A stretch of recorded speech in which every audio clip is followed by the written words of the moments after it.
Hey guys, EBPMAN here. Now in today's video, we're going to talk about how can you make your current car, especially if it has a touchscreen, smarter than ever before.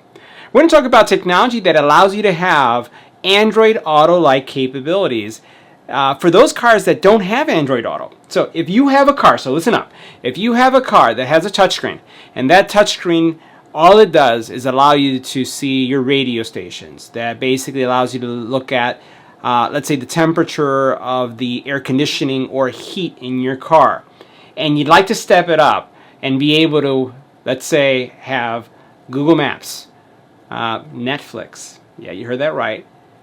What about YouTube, Spotify, all these other applications? Matter of fact, almost the entire Android ecosystem will be at your fingertips. Well, today we're going to talk about this solution from Carbotics. This little guy right here, well, this little guy will give your car super smarts. Let's go and check it out. Now, the solution that we're talking about is this product from Carbotics that's called the CarPlay 2 Droid 4G. Now, this has a 1.8 gigahertz Qualcomm octa-core processor with 4 gig of RAM, 64 gig of ROM, and it has built-in 4G LTE with the 3G antenna. Matter of fact, you can load a SIM card onto this version, and this could have its own cellular connectivity. It has, as I mentioned, also a 3G antenna. It has built-in GPS, and what makes it so powerful is that it also has Android 9.0. Right now, this CarPlay solution is going to give you Android Auto, Mirror Link, split screen support, and it has Bluetooth 5.0. So literally, you connect this to your car, you connect your phone to it, and you basically have all of those capabilities that you see some of these other vehicles having today. Right. So let's take a closer look at this device, and then we'll go into our car and you'll see how it works. Now, as you take a closer look at the unit, you're going to see that this thing is tiny. Check out how thin this is. And it is, again, palm size. Now, what we do in our car is, you'll notice here on the back, we basically connect this HDMI port that it has included, a cable, directly into our car. And you'll notice that most cars that have the touchscreen display but no smarts in it, meaning that it doesn't have like Google Auto, or I would say Apple Auto. Basically, they have a screen, but they have these USB ports throughout the entire car. So all you do is you take this device and you plug it into that USB port, and then what it does is this will light up, it will boot up, and it will basically show up on the screen like you're going to see in a couple seconds. Super tiny. And as I mentioned, you also could get a SIM card that you can put in this, and it could have its own SIM card plan, which means that your car becomes a driving hotspot, which is also pretty spectacular as well. Now, we've been using this for now over a month now. We've been testing this every day. We are running it on a Toyota. It's a Toyota Corolla that doesn't have the smart touchscreen. Matter of fact, this version of the Toyota isn't the current version. It is a 2020 Toyota that didn't have the Android Auto or Apple type solution yet. Now, the brand new ones do. It's like just 1 year newer. You would be able to get it, which was really frustrating for us. So this comes in, and now what we have is the full capabilities plus more. It's like we're actually the envy of our friends when it comes to how this works, because not only do I have the standard auto app, so you'll be able to have Waze on there, you'll be able to have Google Maps, but we also then have a whole host of other things, which, by the way, you can use the voice commands from Google as well for various things, right? So think about all the things that you can use on your phone, you'd be able to use it here. You'll be able to use your voice to dial. You'll be able to see people, your actually connectivity when you make the phone call, just like you have in some of these other systems.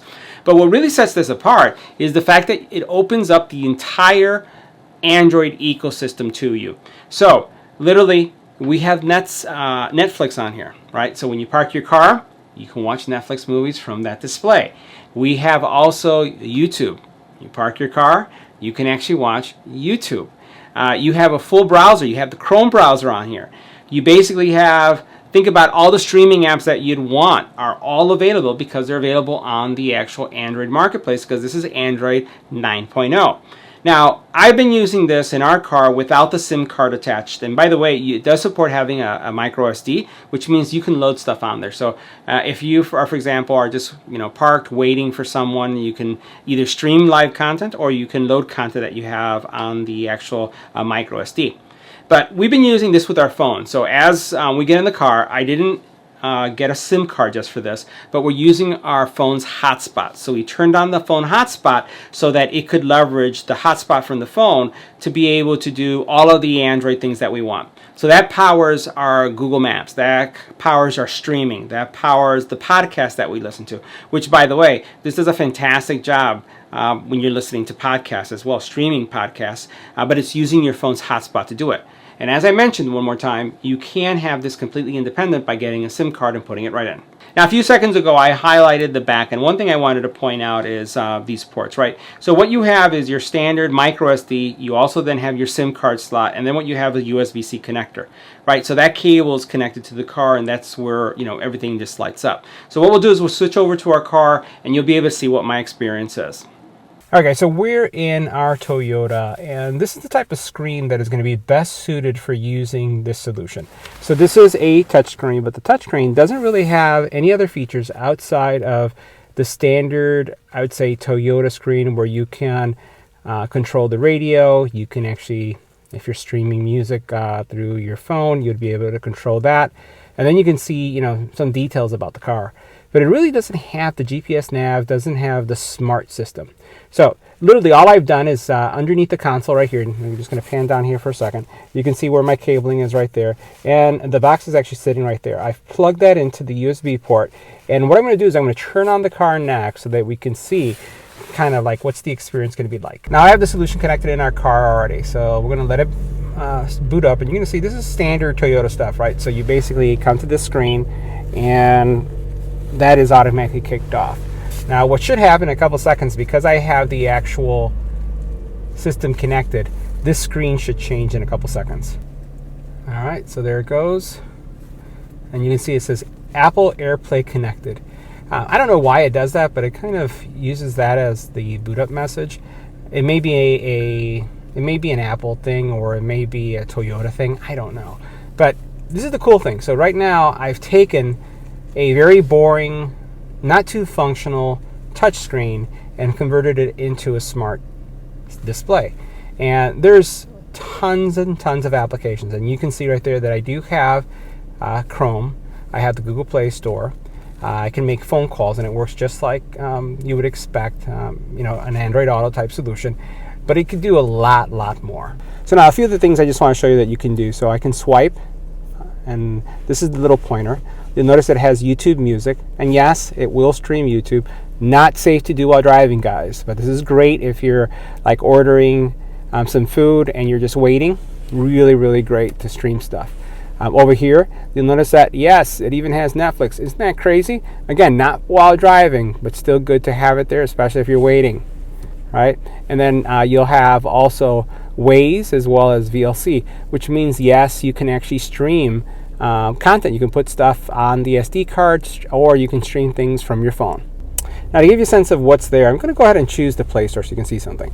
As soon as I choose the Play Store, one of the things you're going to notice that this looks like the full Android Play Store, because, guys, it is. So all the apps that you could expect that are on the Play Store are actually there. And if I go here to that little pointer, I have the ability to really navigate, go home, close my apps. There's a lot of little functionality here. So I'm going to tap this again and then press home. So you can see how that works. Now the next thing I want to show you is actually the power of YouTube on this device. So we're going to come down, and what you can see here is that this is our YouTube channel, right? So we can go ahead and choose one of the videos that we've had in the past.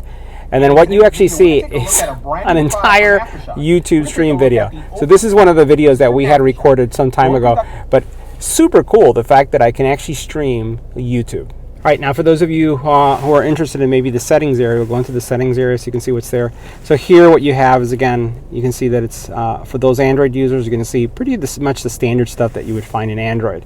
So it does have the Android operating system on it, and it functions just like if it was any kind of Android device. Some would even say that it acts as if it was a smartphone. Now, one of the other cool things that you have with this is the fact that you do have some really connected apps. So, for example, if you wanted to be able to stream, you know, Spotify, it's there, it's included. If I want to go back, I just tap this, I press home, and come back here. And really, there's a whole host of applications. And what ends up happening is this area over here, as you're using the applications, they become shortcuts. You'll also notice that you can connect via Bluetooth, you can connect via Wi-Fi. Right now, I'm sharing the internet connection coming from my phone so that I can power this. As a matter of fact, anytime we come in the car, that's what we do. We didn't really implement a dedicated SIM. We just use our phone. Now, one of the other crazy features about this solution, again, because it is Android, I just want to show you this. Let's go ahead and launch Netflix. And yeah, this is the full functioning version of Netflix that you can stream right in your car while not driving. Okay, guys, you do this when you're parked. Now, the last thing I'll highlight is, yes, it does have mapping capabilities. And the mapping does give you the type of mapping capabilities that you find in cars that have built-in Android Auto capabilities. So that's another cool feature. So basic stuff, phone calls, Android, I would say Google Maps are there, but you just have so much more with the system. It really blows away some of those traditional systems. So guys, that wraps up our review for today. This is a fantastic solution for those of you who would like to have a smart car, you know, a car that has all these features and just don't. And you don't have to upgrade your car. All you have to do is get one of these. See you in the next video.